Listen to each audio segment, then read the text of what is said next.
भारत में आरक्षण, एक ऐसा शब्द जिसे सुनते ही कितनी अलग अलग भावनाएं मन में आती हैं। क्या यह सामाजिक न्याय का एक जरिया है या फिर अवसर छीनने का एक कारण? चलिए आज इसके पूरे इतिहास को खंगालते हैं, बिल्कुल शुरुआत से लेकर आज तक की बहस तक। देखिए, आरक्षण की जब भी बात होती है ना, तो दो तरह के खेमे बन जाते हैं। एक तरफ वो लोग हैं जो मानते हैं कि सदियों से चली आ रही गलतियों को सुधारने का ये सबसे अहम जरिया है, और दूसरी तरफ वो लोग हैं जो इसे मेरिट और बराबरी के खिलाफ मानते हैं। तो इस पूरी चर्चा में आगे बढ़ने से पहले ये समझना जरूरी है कि ये दो अलग अलग सोच हैं क्या। तो इस बहस को ठीक से समझने के लिए आइए पहले बिल्कुल बेसिक्स पर चलते हैं। आखिर ये आरक्षण है क्या, किसे मिलता है और असल में ये काम कैसे करता है। चलिए इसको आसान भाषा में तोड़कर समझते हैं। तो भारत में आरक्षण सिस्टम बेसिकली 4 अलग अलग समूहों के लिए है और हर समूह का कारण अलग है। सबसे पहले शेड्यूल्ड कास्ट्स यानी एससीज, ये वो समुदाय हैं जिन्होंने ऐतिहासिक रूप से छुआछूत झेला है। फिर आते हैं शेड्यूल्ड ट्राइब्स या एसटीज, ये आदिवासी समुदाय हैं जो अक्सर आम समाज से दूर और अलग थलग रहे हैं। तीसरा है अदर बैकवर्ड क्लासेस यानी ओबीसीज, ये वो समूह हैं जिन्हें सामाजिक और शैक्षिक रूप से पिछड़ा माना गया, और हाल ही में एक नया समूह जोड़ा गया है, इकोनॉमिकली वीकर सेक्शंस ईडब्ल्यूएस। ये पहली ऐसी श्रेणी है जो जाति पर नहीं बल्कि सिर्फ आय पर आधारित है। अब यहां पर चीजें थोड़ी सी टेक्निकल हो जाती हैं, पर घबराइए मत, बहुत आसान है। आरक्षण 2 तरह का होता है, वर्टिकल और हॉरिजॉन्टल। वर्टिकल को ऐसे समझिए जैसे एक केक है जिसके आपने एससी, एसटी और ओबीसी के लिए अलग अलग टुकड़े काट दिए। ये हो गया वर्टिकल आरक्षण। अब हॉरिजॉन्टल आरक्षण क्या करता है कि वो हर टुकड़े के अंदर एक छोटा हिस्सा काटता है, जैसे महिलाओं के लिए या दिव्यांग लोगों के लिए। इससे ये पक्का हो जाता है कि हर बड़ी श्रेणी के अंदर भी इन समूहों को उनका हक मिले। तो सवाल ये उठता है कि ये सारे नियम बने कैसे, कहां से शुरू हुई है कहानी। इसके लिए हमें समय में थोड़ा पीछे जाना पड़ेगा, बिल्कुल देश का संविधान लागू होने के ठीक 1 साल बाद। साल था 1951। यह सब शुरू हुआ एक लैंडमार्क केस से, state of Madras versus Champakam Dorairajan. हुआ यह कि मद्रास सरकार ने मेडिकल कॉलेजेस में जाति के आधार पर सीटें रिजर्व कर दी। इसके खिलाफ एक स्टूडेंट चंपकम दुराईराजन कोर्ट चली गई। उनका कहना था कि यह उनके समानता के अधिकार का उल्लंघन है, और जानते हैं क्या हुआ? सुप्रीम कोर्ट ने उनकी बात मानी और उस सरकारी आदेश को रद्द कर दिया। सोचिए, ये कितना बड़ा पल था। देश की सबसे बड़ी अदालत ने एक कानून को गैर संवैधानिक बता दिया। लेकिन कहानी यहां खत्म नहीं हुई। संसद ने इस पर फौरन प्रतिक्रिया दी और कोर्ट के फैसले को पलटने के लिए उन्होंने सीधा संविधान को ही बदल दिया। जी हां, देश का सबसे पहला संवैधानिक संशोधन इसी वजह से हुआ। और यह बदलाव आया अनुच्छेद 15(4) के रूप में। संविधान में एक नया क्लॉज जोड़ा गया। इस क्लॉज ने सीधे सीधे सरकार को यह शक्ति दे दी कि वो सामाजिक और शैक्षिक रूप से पिछड़े वर्गों के लिए खास प्रावधान बना सकती है, भले ही यह समानता के अधिकार के खिलाफ दिखे। और बस इसी एक क्लॉज ने भारत में जाति आधारित आरक्षण के लिए सारे कानूनी दरवाजे खोल दिए। तो एससी और एसटी के लिए आरक्षण का रास्ता तो साफ हो गया था, लेकिन कहानी अभी बाकी थी। कई दशकों बाद भारतीय राजनीति में एक ऐसा भूचाल आया जिसने आरक्षण की पूरी बहस का रुख ही बदल दिया। ये दौर था मंडल आयोग का।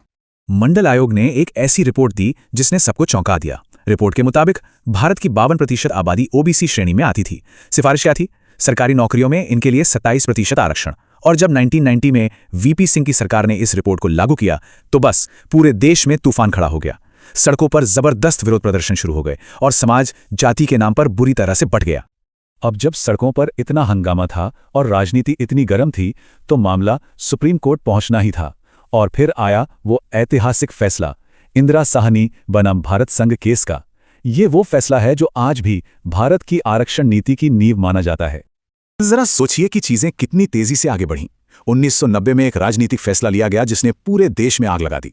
1991 तक ये विरोध प्रदर्शन पूरे देश में फैल चुके थे, और सिर्फ 1 साल बाद 1992 में ये पूरा मामला सुप्रीम कोर्ट की 9 जजों की एक बेंच के सामने था, जो एक ऐतिहासिक फैसला सुनाने वाली थी। तो इस पूरे फैसले का सबसे जरूरी नतीजा क्या था? वो था ये नंबर 50%। जी हां, सुप्रीम कोर्ट ने एक ऊपरी सीमा तय कर दी कि कुल आरक्षण 50% से ज्यादा नहीं हो सकता। विचार ये था कि सामाजिक न्याय और मेरिट के बीच एक संतुलन बना रहे।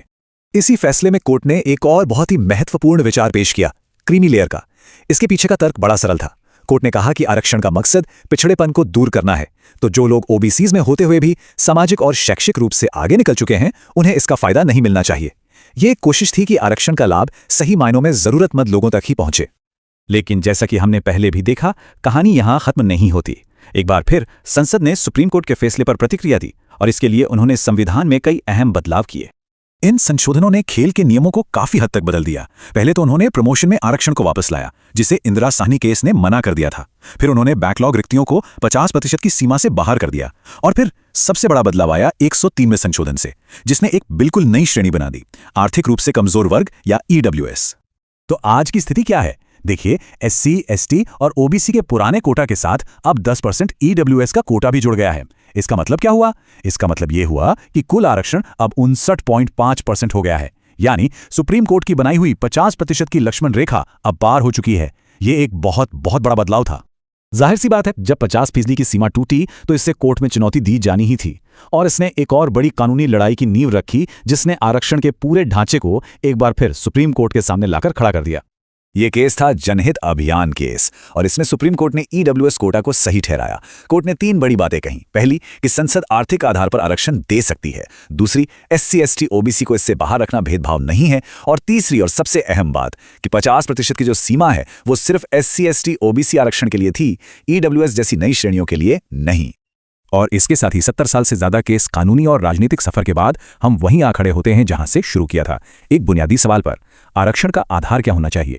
जाति यानी इतिहास में हुआ अन्याय, या फिर वर्ग यानी मौजूदा आर्थिक हालत, या फिर क्या अब वक्त आ गया है कि एक बिल्कुल नए सिस्टम के बारे में सोचा जाए?